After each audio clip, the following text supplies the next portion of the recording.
శ్రీ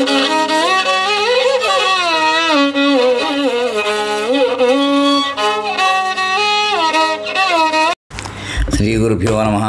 గురు బ్రహ్మ గురు విష్ణు గురుదేవ మహేశ్వర గురు సాక్షాత్ పరబ్రహ్మ తస్మై శ్రీ గురవే నమః. సదాశివ సమారంభం వ్యాసశంకర మధ్యమం అస్మదాచార్య పర్యంతం వందే గురు పరంపరాం. అపార కరుణా సింధు జ్ఞానం శాంతరూపణం శ్రీ చంద్రశేఖర గురుం ప్రణమాముదానహం. నారాయణం నమస్కృత్య నరం చైవ నరోత్తం దేవీం సరస్వతీం వ్యాసం తత్తో జయముదీరయేత్. శ్రీ గురుభ్యో మహాగణాధిపతయే నమః. వచన భాగవత పారాయణం ఎపిసోడు 20 చెప్పుకోవాలి. ఇవాళ 19లో ఏం చెప్పుకున్నామంటే, పోషదేవత తన యజమాని యొక్క దంతములతో పిష్టమును భుజించుకాక అన్యదేవతలు మిగిలిన యజ్ఞభాగమును నాకు సమర్పించుకుంటకే నిశ్చయించుకుని. ఇక్కడ దాకా చెప్పుకున్నాం.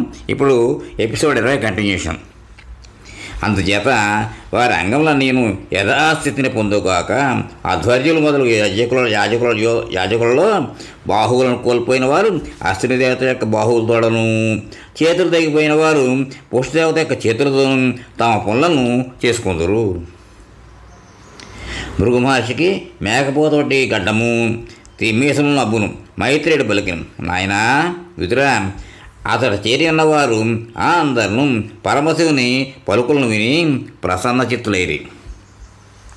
పిదపవారు ధన్యులమున పలికిరి.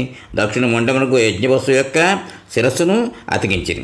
అప్పుడు దక్షుడు విశుద్ధ భావముతో పరమశివుని అనేక విధములుగా స్తుతించి తనను క్షమింపమని వేడుకొని పరమశివుని ప్రసన్న చేసుకుని మిగిలిన యజ్ఞమును పరమశివుని బ్రహ్మదేవుని ఆనతి మేరకు నిర్వర్తించి శ్రీ మహావిష్ణువును పలు విధములుగా స్తుతించను.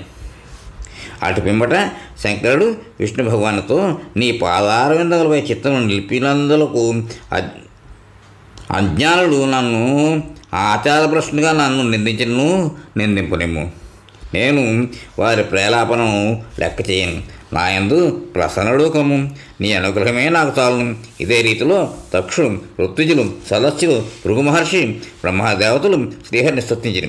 మైత్రేయుడు విదురునితో, పుణ్యాత్మ, ఈ విధముగా అతట ఉన్నవారు అందరినూ ఋషికేశును స్తుతించు ఉండగా దక్షుడు యజ్ఞకార్యమును మరలా ప్రారంభించను. శ్రీహరి సర్వాంతర్యామి, సకల యజ్ఞభాగములకు భోక్త అయినను తనకు సమర్పింపబడిన పూర్వోడాశంతోడనే సంతృప్తి పడిన వాని వలె దక్ష శుద్ధ సత్వ స్వరూపుడు అద్వితీయుడు ఆయన పరబ్రహ్మమును నేనే. బ్రహ్మదేవునకును పరమేశ్వరునకును సకల ప్రాణులను నాకును ఎట్టి భేదము లేకున్నాను. అజ్ఞాని భేదదృష్టిని కలిగి ఉండును. మమ్మల్ని ఆ భేదరూపం దర్శించేవాడు పరమశాంతిని పొందును. విదురా, దక్షపుత్రిక అయిన సతీదేవి పూర్వదేహం త్యజించి హేమవంతుల ధర్మపత్ని అని మేనాదేవి గర్భమును జన్మించినని వింటిమి. విదురా, దక్షయజ్ఞము ధ్వంసమర్చిన పరమశివుని యొక్క పవిత్ర గాథను నేను భాగవతోత్తముడు బృహస్పతి శిష్యుడు అయిన ఉద్ధవుని ద్వారా వింటిని.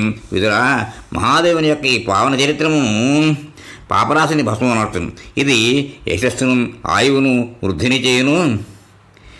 దీనిని నిత్యము భక్తిభావంతో విని కీర్తించిన వాని పాపములన్నీను పటాపంచలగును.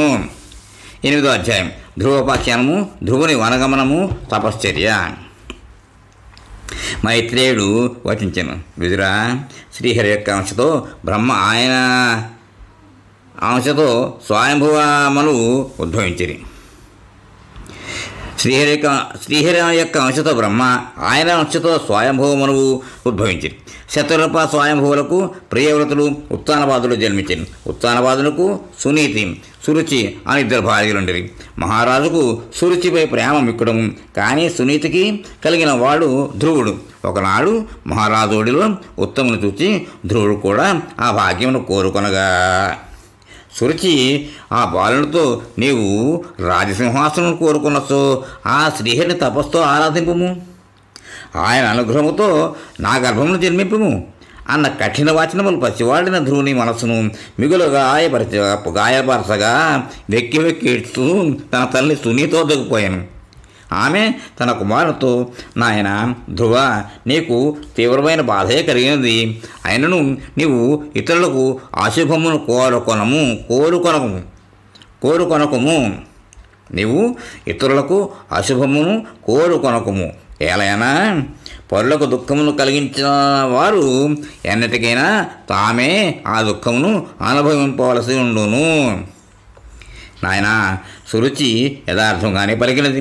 శ్రీమన్నారాయణ ఆరాధనతో అనుగ్రహములు పొందుము.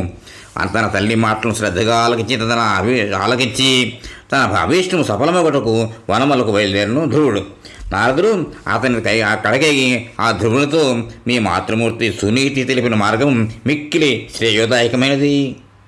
కావున పరమాత్మకు వాసుదేవుని యందే నీ చిత్తమును నిలిపి ఆ స్వామిని భజింపుము.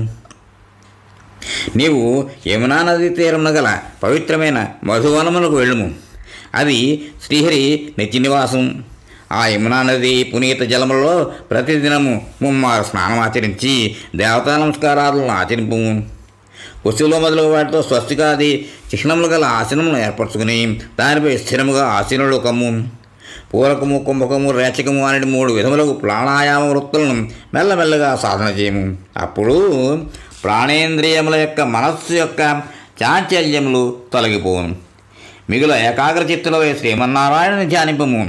రాజకుమారా, ధ్యానించుటతో పాటు జపింపవలసిన పరమ రహస్యమైన ఒక మంత్రమును కూడా నీకు ఉపదేశించదను. మానవుడు ఈ మంత్రమును దీక్షగా 7 రాత్రులు జపించినతో ఆకాశంలో సంచరిస్తూ ఉండి సిద్ధుల దర్శనము కాగలదు. ఓం నమో భగవతే వాసుదేవాయ అన్నది ఆ మంత్రం.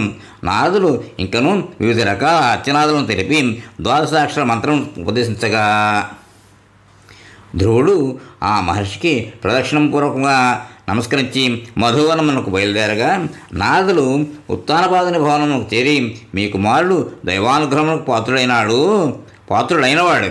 అసాధ్యమైన కార్యము సాధించి త్వరలోనే మీ కడకు రాగలడు. అతని వలన మీ కీర్తి ప్రతిష్టలు ఇనుబడించును. మైత్రేయుడు వచించాను. విదురా, నారదుని ఉపదేశానుసారం ధ్రువుడు ఏకాగ్ర చిత్తముతో పరమపురుషుడైన శ్రీమన్నారాయణను ఉపాసించసాగాను. సకల చరాచర ప్రాణికోటి సైతం కొరకు దేవతల ప్రార్థన మేరకు శ్రీమన్నారాయణుడు ఆ బాలకుని దుష్కరమైన తపస్సు నుండి మరలించదనని, వారిని నిర్భయంగా వారి లోకములు వెళ్ళొండని చెప్పి పంపాను. ఆ పరమాత్మ మృత్యుని చూడగోరి గరుత్మంతుని అధిరోహించి మధువనమునకు చేరిను. అంతవరకు ధ్రువుని హృదయమందు కనబడిన పరమాత్మ దివ్యస్వరూపము తిరోహితం కాగా ధ్రువుడు కన్నులు తెరచి శ్రీహరి యొక్క అదే రూపం ఎదుటి కనబడుతూ మిక్కిలి సంభ్రమాశ్చర్యములకు గురై ఆ స్వామికి సాష్టాంగ ప్రణామం ఆచరించను. చేతులు జోడించి ఆ ప్రభువును స్తుతింపదలిచాను. కానీ ఎట్లు స్తుతింపవలనో తెలియకుండాను. శ్రీహరి అతని మనసులోని అభిలాషను గ్రహించి ఆ బాలుని చెక్కిళ్లను తన శంఖముతో స్పృశించాను. ఆ స్పర్శతో ధ్రువునకు వేదమయమైన దివ్యవాణి ప్రాప్తించను. అతనికి జీవబ్రహ్మస్వరూప జ్ఞానం లభించగా అతని భక్తిపూర్వక ధైర్యంతో విశ్వవిఖ్యాత మహిమాన్వితుడైన శ్రీహరి గుణగణములను త్రిగుణాతీతుడు అని అనేక విధముల స్తుతించను. శ్రీహరి, నీవు పరమానంద స్వరూపుడు. నిష్కామ బుద్ధితో నిరంతరము నిన్ను భరించువారు రాజ్యాధికారం మొదలు భోగముల కంటే మిన్నయైన నీ పాదపద్మములు లభించుటే అర్థమైన ఫలముగా భావింతురు.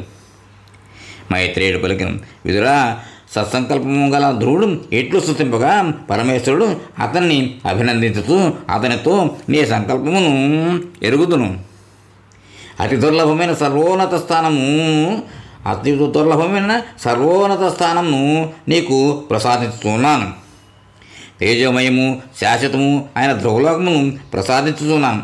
ఆ లోకమును ఎవరు పొంది ఉండలేదు.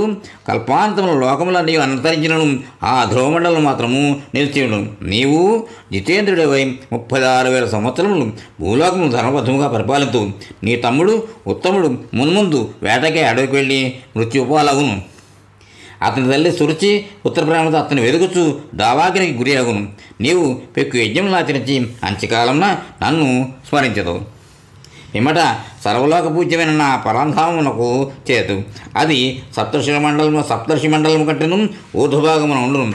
అతటికి చేరినవారు మరలా తిరిగి రారు అని వరమును ప్రసాదించి ధ్రువుడు చూస్తూ ఉండగానే గరుడును అధిరోహించి శ్రీహరి వైకుంఠమును చేరెను. విదురుడు మైత్రేయ మహర్షిని, ధ్రువునకు ఒకే జన్మలో పునరావృతరహితమైన పరమ పదమును లభించినను అకృతార్థుని వల్ల ఎందుకు తలంచెను అప్పుడు మైత్రేయుడు విదురునితో, ధ్రువునకు శ్రీహరి ప్రత్యక్షమైనప్పుడు సురుచి పలికిన కటువచనములే తన మనస్సులో మెదులుతూ ఉండటచే ముక్తిని కోరలేదు. కానీ భగవద్దర్శనం కాగానే మనోమాలిన్యం పూర్తిగా ప్రక్షాళితం కాగా తన పొరపాటుకు పశ్చాత్తాపడసాగిన ధ్రువుడు తండ్రికి పాదాబంధనం చేసి వినమ్రుడై తల్లులకు ఇద్దరికి నమస్కరించి వారి మన్ననలకు పాత్రుడయ్యను. సునీతి తన ప్రాణములకు ప్రాణమైన సునీతిని గాఢంగా హృదయమును హత్తుగలను. ఆమెలోనున్న మనోవ్యాకులత దూరమయ్యను. పుత్ర పరిశ్రమ సుఖము అట్టిది. ఉత్తానపాద మహారాజు ధ్రువుని ఒక శుభముహూర్తమున భూమండలములకు పట్టాభిషిక్తిని గావించి తాను వయోవృద్ధులు అవుతున్న ఆ విషయం గమనించి ఐహిక విషయం లేడ విరక్తులై ఆత్మస్వరూపమును గూర్చి చింతించుతూ వనములకు వెళ్ళాను. ఇక్కడితో ఈ ఎపిసోడ్కి విరామం ఇద్దాం. తర్వాత కంటిన్యూ చేద్దాం. స్వస్తి.